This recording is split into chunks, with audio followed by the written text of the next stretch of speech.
असलामुअलैकुम दोस्तों, क्या हाल है? ठीक हो दोस्तों? आज की वीडियो साड़ी है बई जेड़े ना कुर्बानी दे बकरे तैयार करने नु किस तरह तैयार करने ते बनाने दे वास्ते खुराक की है।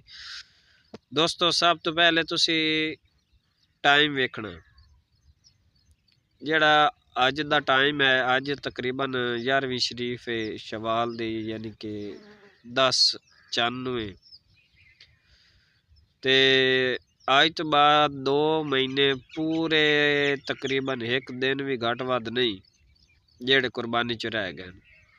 हुण सब तो पहले असी की प्रोटोकॉल करना जानवरां दा, जेड़े असी कुर्बानी दे जानवर रखे हुंदे ना उन्हां नूं असी 2.5-3 महीने 2 महीने पहले खुराक देवीए उन्हां नूं, ताकि उन्हां दा वजन वधे, ओ जल्दी ग्रोथ करन, जल्दी वजन चावें।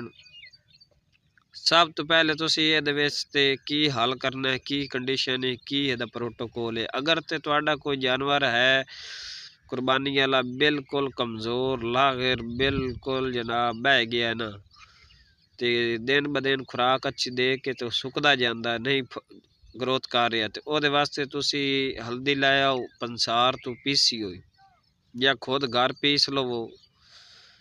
हल्दी लैके अद्धी चमची हल्दी दी 2 कप 3 दही दे या लस्सी लै सकते हो।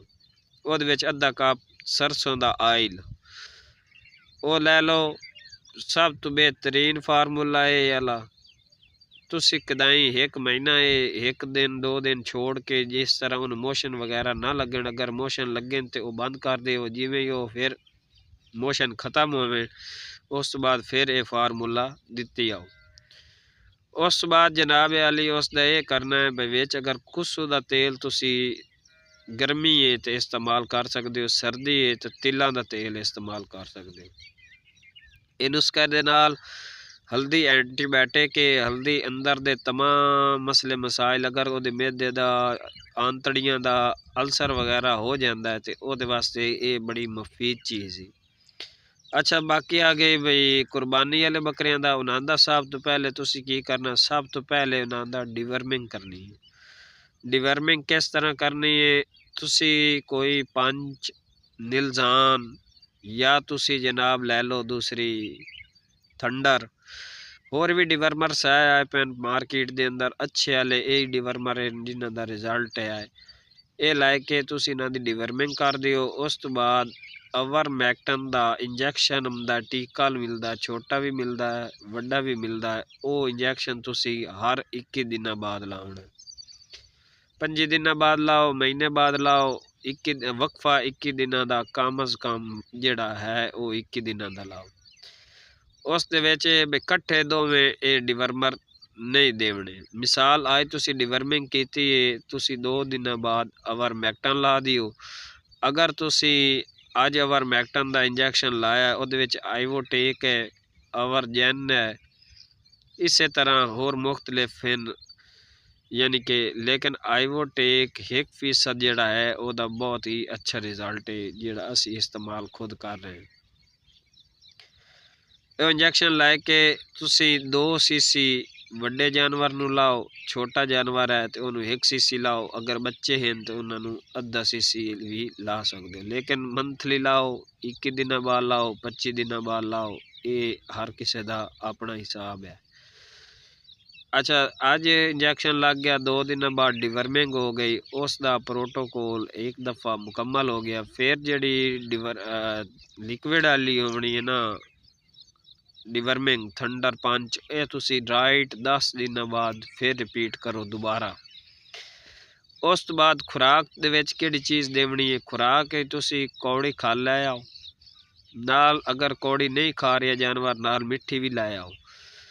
दोवें खल्लां नूं मिक्स करके, यानी कि कौड़ी की मिकदार ज़्यादा होनी चाहिए। अगर 1 गट्टू तुसी कौड़ी खल दा लाए हो तो नाल 10 किलो तुसी मिट्ठी भी लै आओ, ताकि थोड़ी जी मिट्ठी विच पाई बाकी कौड़ी पाई, मिक्स करो। मकई दा डलिया लै आओ, गंदम दा डलिया ते चनिया दा छिलका ते चौकर। चौकर दी खुशबू, चौकर दी समैल, चौकर दी जिहड़ी है चीज़ वो बड़ी जानवर शौक और जौक दे नाल खांदा है, बड़ा खुश हो के खांदा है।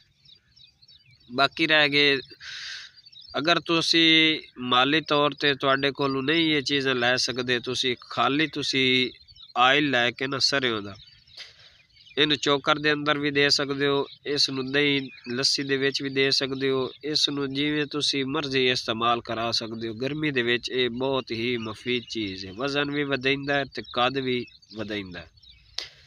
उस तो बाद तुसी अगर कौड़ी खल खाली ते चोकर लै लो, नाल चनिया दा छिलका है वो छिलका तुहानू पता कितने क वजन दो सी, अगर तुसी फर्जन 10 किलो लैंदे हो ना तुहाडा ईद तक छिलका चल सकदा है। छिलका बहुत मुफीद चीज़ है, हाजमे वास्ते भी जानवर शौक दे नाल खांदा भी है। इनू तूड़ी दे विच मिक्स करके तुसी दे सकदे हो किसे ते अगर तुहाडे कोल खुश्क खुराक है तो सब तो बेहतरीन है, अगर सब्ज़ है जिहड़ी भी है तुसी ओनू जानवर नू खुराक भी पेट भर के देवो ताकि ये चीज़ां देवन नाल उन्हां नू खुराक भी अच्छी देवनी चाहिए। ये ना होवे कि तुसी खल चोकर खुआ रहे हो तो बाकी खुराक तुसी ओनू बिल्कुल ना दे रहे हो। तो वीडियो अच्छी लगे तो वीडियो नू लाइक लाजमी करना और कमेंट से चाह के दसना भी है कि कोई साडे कोलों कमी पेशी हुई होवे कोई ते ओहदे बारे भी दसना। इंशाअल्लाह मिलने अगली वीडियो दे विच।